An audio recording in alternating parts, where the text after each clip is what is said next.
Hello and welcome. I hope you're safe and well. Today's exciting episode is about how you handle your sewing imperfections. So more the philosophy of, inevitable catastrophe rather than how to fix things practically. It's perfect. Perfect, perfect, perfect. Perfect jacket. So someone commented on my 2023 gingerbread jacket. It's supposed to look like a gingerbread house, but obviously doesn't. Someone said, "Oh my God, this is amazing." And my first impulse was to say, "Oh, the beading on the left and the right side don't match. There's big beads on one side and there's not as many big beads on the other. It's not perfect." And then I was like, okay, that's possibly a little bit too negative. So, and then I got the email saying the Love to Sew new podcast is up. And yeah, it's most of the episode is about quilting because her name is Susie Quilts and her company is about making quilts or quilt patterns. But right at the end, they talk about how do you handle your sewing imperfections. I will put a link down below to the actual podcast, but I mean, just Google Love to Sew and you'll get there. As I said, most of the episode was about, each episode they sort of start with what was your sewing journey, how did you start sewing and how did you get to where you are now? And then she talks about her company and she was just about to have a baby too, so there's a lot of that in there.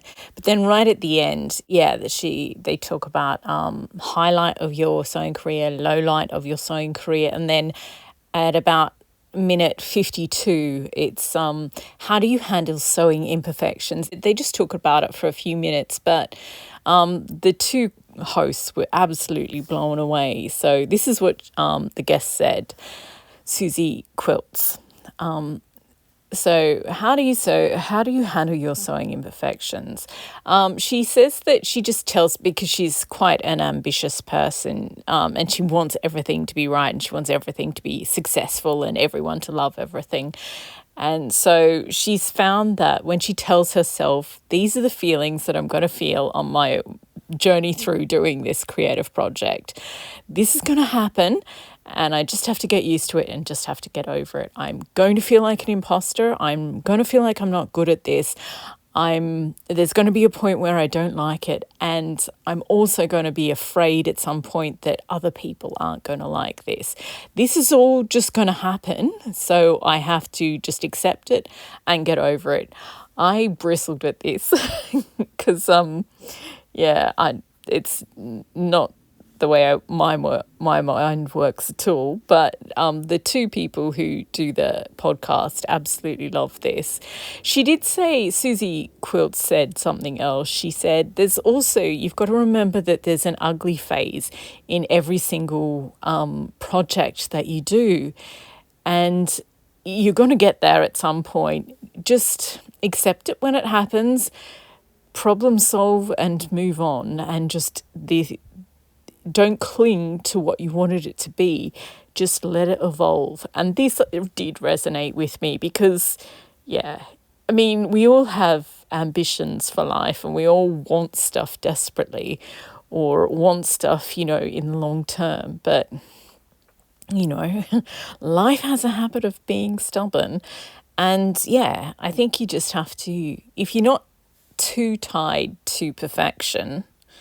She says, the literal name of this channel is Perfect Jacket.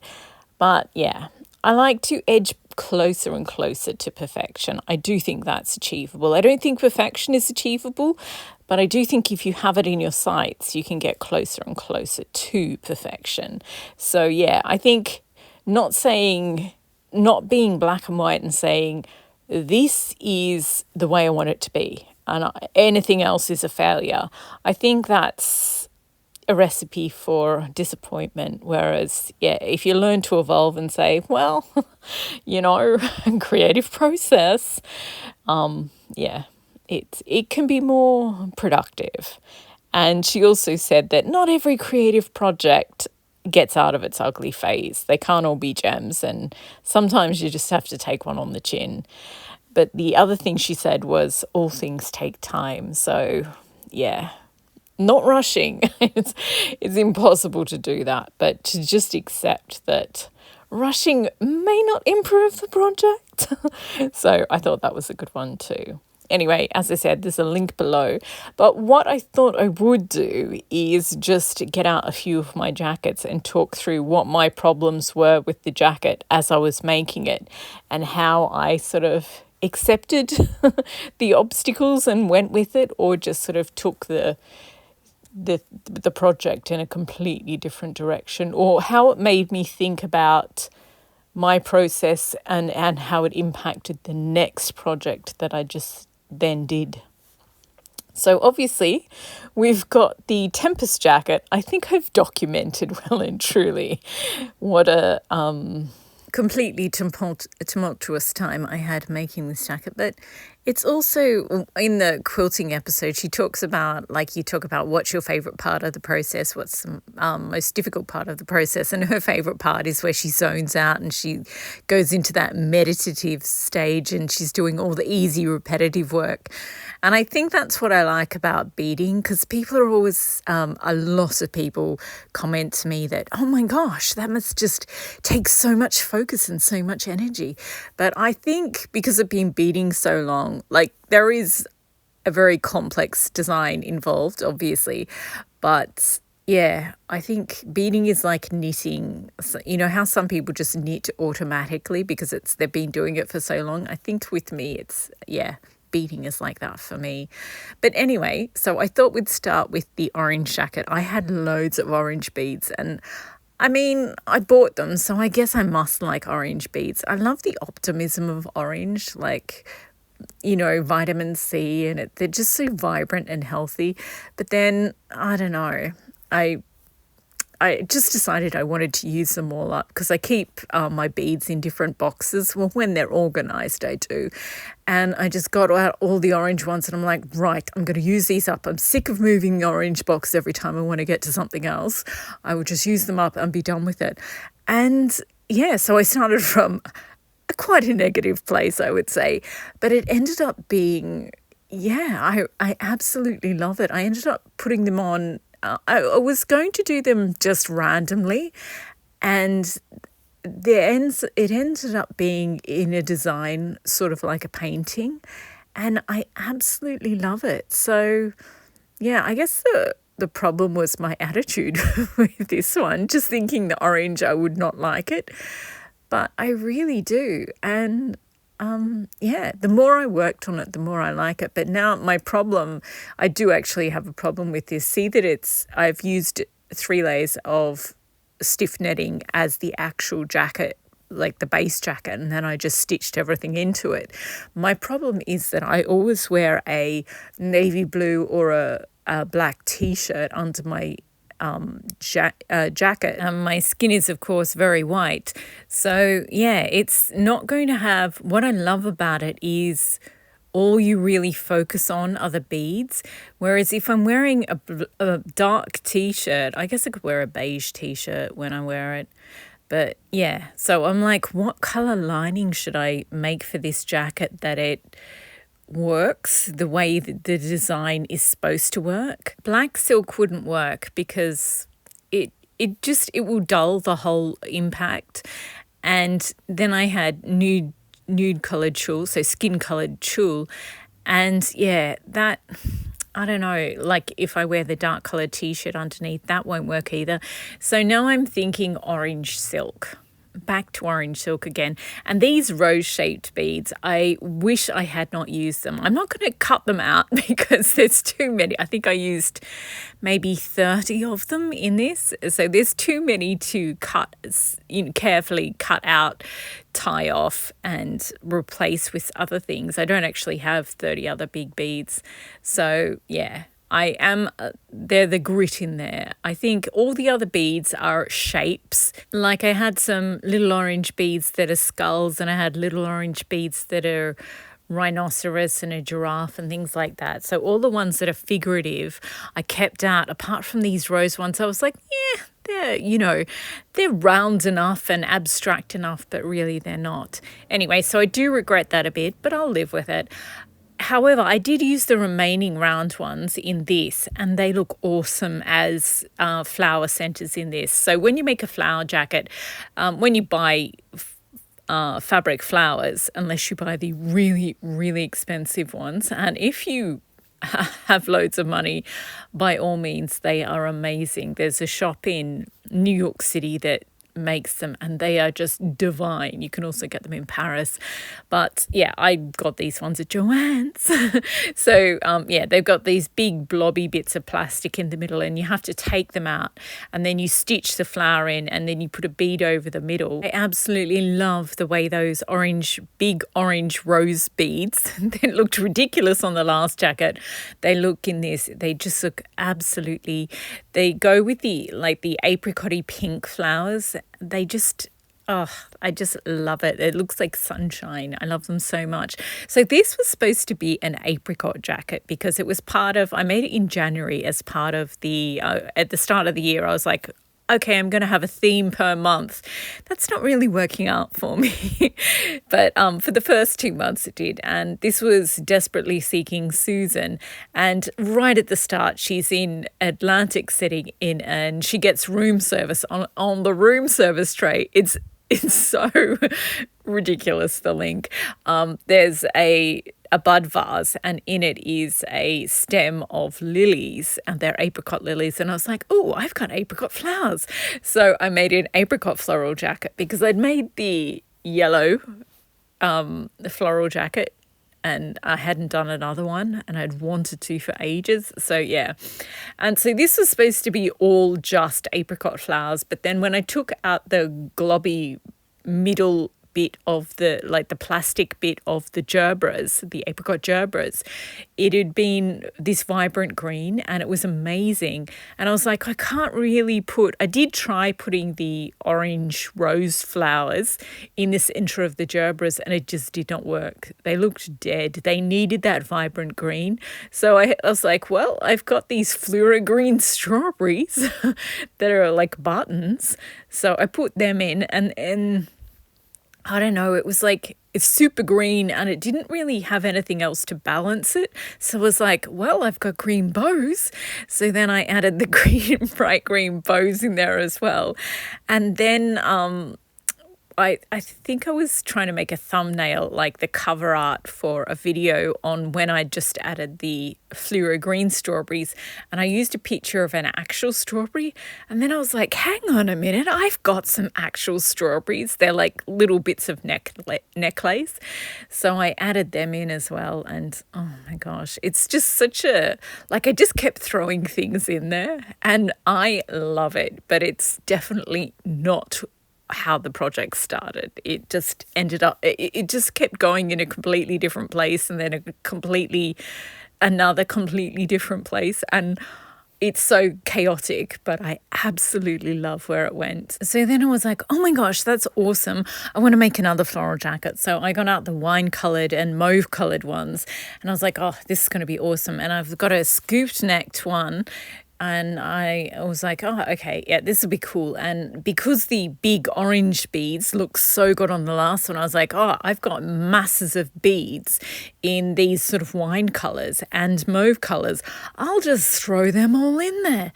And yeah, I don't like it. The combination of the scoop neck, when I had the scoop neck, when I actually made the jacket, I was like, oh, I love this scoop neck, but it will only work if I use small flowers on it or sequins on it and not overload it. So, of course, then I completely forgot that and I overloaded it.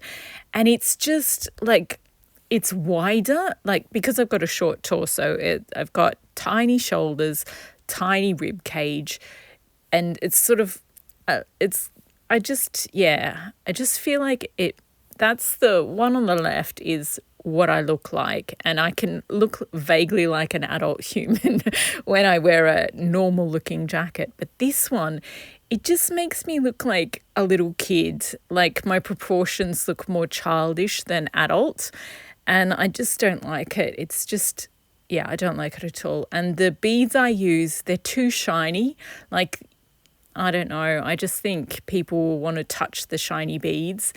And it's, yeah, I don't know. Something about it creeps me out. So I'm going to have to unpick it all. And I think I'll leave off the dark, like the scarlet beads there's these sort of diamond shaped ones that are a matte. They've got a matte finish, and I've got some round ones in there and they've got a matte finish. And I think they will be absolutely fine. And also if the neckline is higher, it's not sort of scooped necked, and I just feel like there's too much focus on my chest and it's too bulky and it's just too much in all the wrong ways.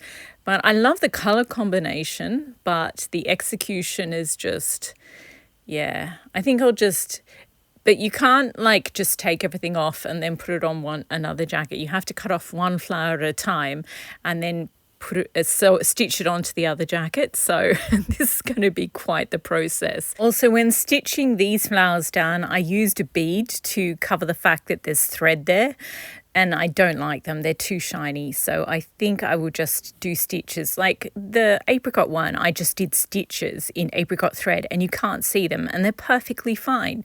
So I don't know why I got carried away with all the shiny beads. Definitely matte beads. The big matte beads, but nothing else in that one. Anyway, speaking of big beads, here's another one.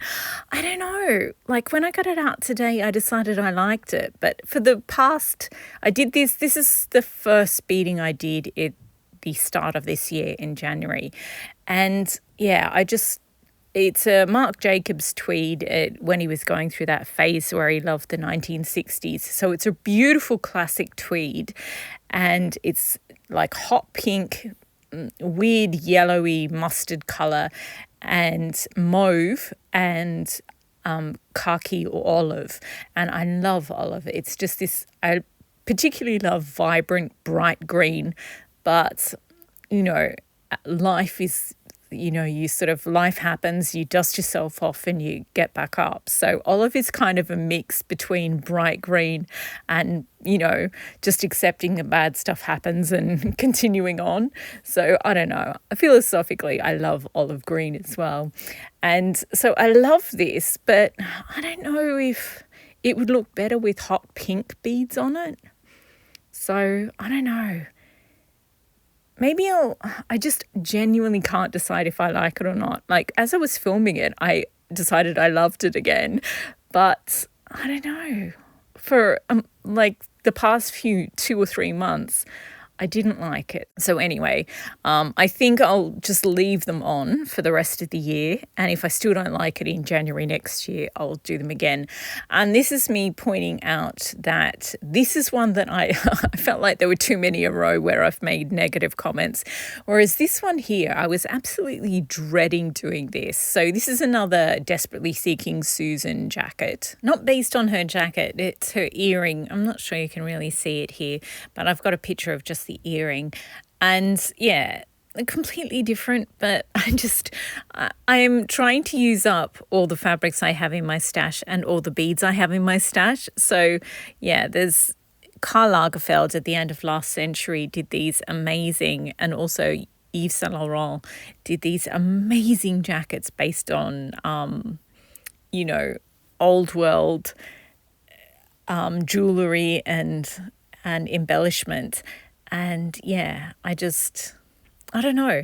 It looks like a really bling earring. I don't have my ears pierced, so, it just looks like really bling jewelry. And so I made a sequin jacket and then I just beaded it. And I was just so sure it was going to look terrible. But in the end, I absolutely love it. Like, I had no pattern or anything. I was just like, okay, I'll put down the big beads and then I'll add some medium and small beads around it. And I'm just so happy, thrilled with the way that this turned out. I just took a leap of faith and it worked out. So yeah, I guess the point of including this one was that sometimes you don't know and sometimes you just got to believe, you just have a feeling, a belief that, that it kind of will work. And yeah, I don't know. It's just amazing. Like, I've never made a jacket this quickly before. Like, I made the jacket on one day and then did the beading on the other day. Like, it was just the whole of the weekend was just making one thing. But yeah, I love it. And then, this is the next one because I was thinking about the Desperately Seeking Susan in January. I was like, oh, I love the jacket that she wears, but it's a pyramid on the back and it's supposed to represent, because she wants to be famous and she wants to be rich. And that's her thing that she's desperate for. And and I was like, well, that's not my belief system. I'm not going to put a triangle on the back. And now I'm like, actually, I really do believe that this is what my jackets were missing. So it was ironic and it hadn't occurred to me. So yes, I love this red one. It's a part of a flag but the reason I got to that triangle is when I was making the Barbie jacket, the one with all the flowers. When I added all the flowers, it wasn't heavy enough to sit right, and it was kind of missing something. So I added the pink, and then I had a little bit of pink left over. So I added the pink to the Kandinsky, and they're actually shorter, little stubbier strands of beads. And that's how I came up with, developed my technique enough to do this, and why it worked when I did the triangle. So I love triangles and I love what they represent, and I just think they're so perfectly suited to my jackets. This one here, I don't think the collar and cuff beading works. I love this green one. Well, it's the Italian tweed in blue denim, but it's got the green triangle on the back, and I love the triangle, but I also love how there's rows of beads around the jacket proper, and they sort of, I call it pirate treasure because they're a little bit too bling, but I think they suit the jacket. Whereas this tweed here, it's got very clear rows, so I'm thinking of taking off the collar and cuff beads, which I don't know. They're beautiful beads and I've done it well, but maybe it's just the collar bit that I don't like. I feel like it's too far from the neckline. It's nice, but it's not what it needs to be. I don't know how to explain it. Sometimes I look at a jacket and I'm like, no, it's not it's not its thing. It's not what it is. It's like, I don't know how to say it, but you know when a little kid is dressed in clothes that they don't like compared to little kid when they're dressed in their favorite outfit? That's the difference. So that makes total sense to me. Anyway, so I think I will take off these beads and I will do rows around this one.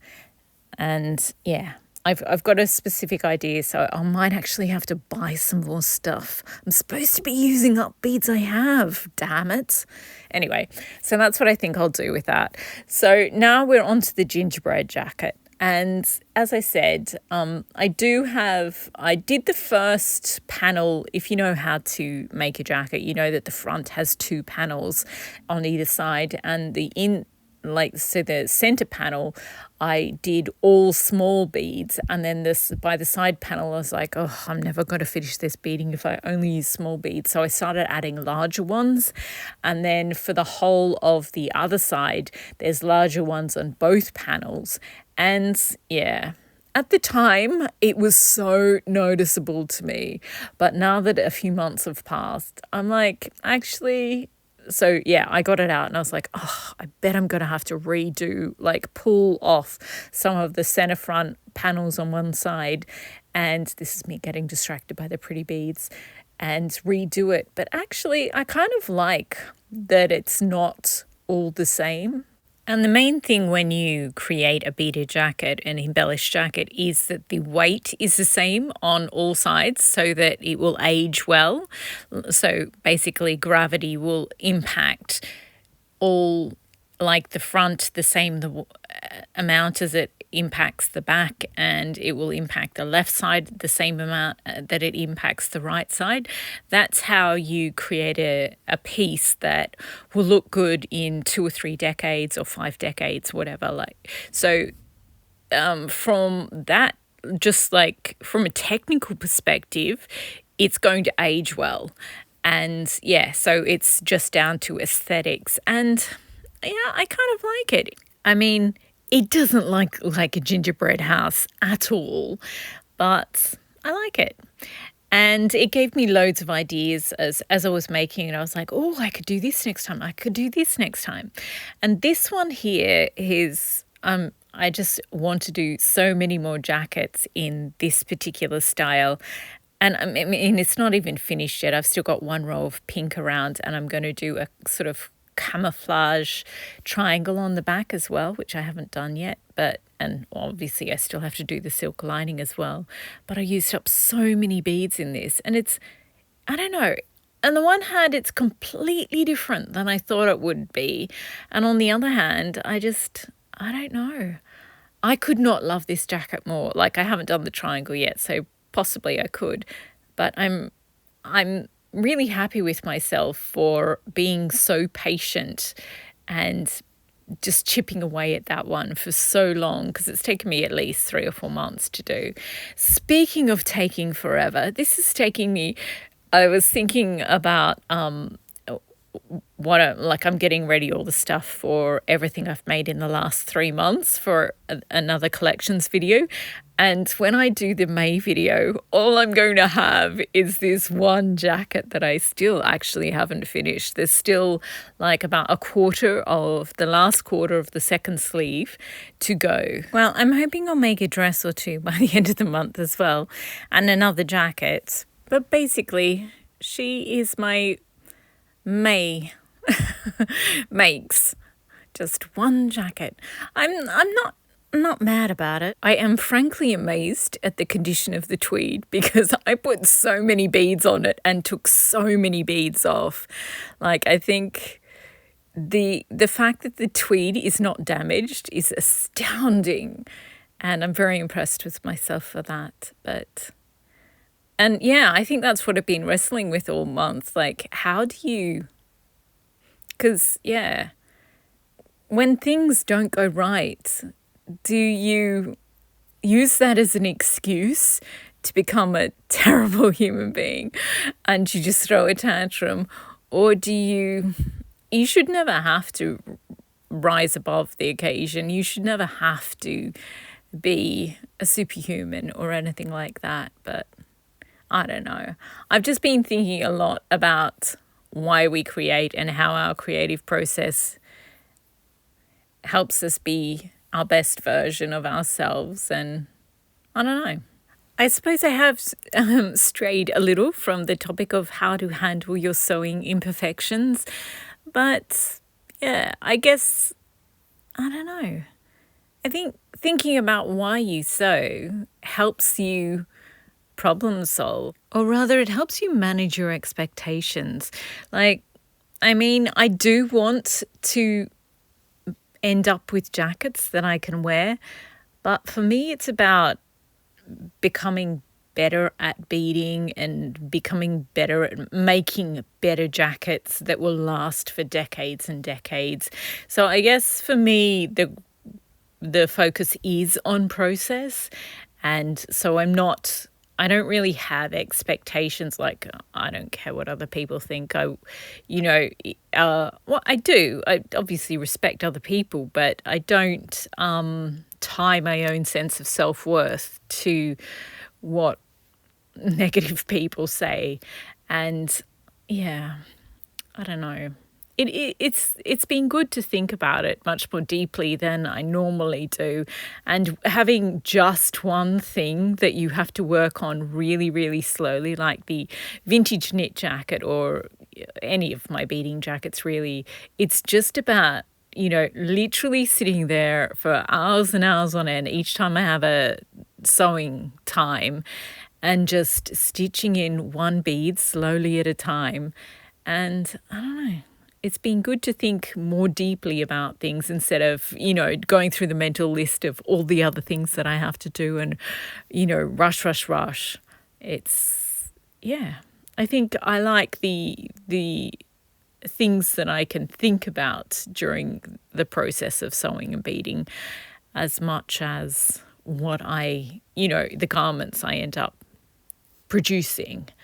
So, I guess sewing imperfections, like every time there's a problem in what I'm making or, there's an obstacle in what I'm making, I tend to be like, now how can I use this as a life lesson? So I do think it's a little bit dorky and nerdy of me, but I don't know, it's working for me. So I think I'll keep doing it. Oh, and this is a sequin fabric. I bought it as when you buy a certain amount of fabric from Mood, they give you 5 free samples, and that was one of the free samples I got. And I was going to, in the original incarnation of this jacket, I was going to use them, but now that I'm doing that felt one that's going to be a shipwreck jacket, I might use them in that.